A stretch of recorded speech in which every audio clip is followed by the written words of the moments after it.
Всем привет!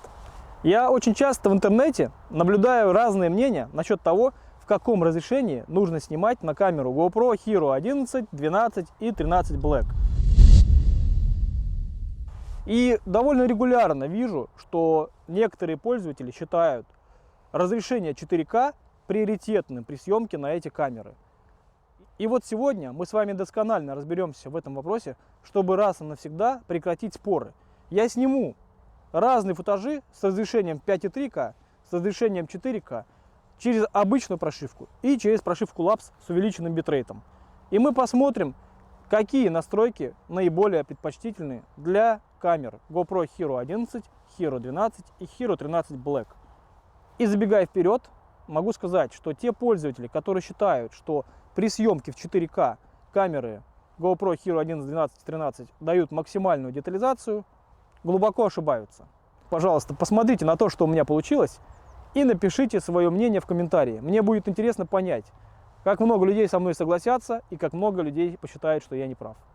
Но поскольку сейчас ноябрь и природа уже не такая красивая, а на улице уже не очень-то тепло, я предлагаю перенестись буквально на месяц назад, когда все было совсем иначе.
И теперь, когда вы посмотрели футажи, скажите, как думаете все-таки, стоит ли снимать в разрешении 4К или 5,3К предпочтительно?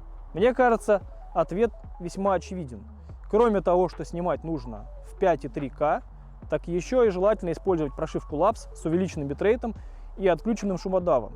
Конечно, иногда придется футажи обработать на компьютере и удалить шумы, но результат того стоит. И на этой прекрасной ноте я буду заканчивать данный видеоролик и попрошу вас подписаться на наш канал, если видеоматериал вам был полезен и интересен, а также поставить свой лайк и написать комментарий под данным видеороликом. До скорых встреч, друзья! Пока!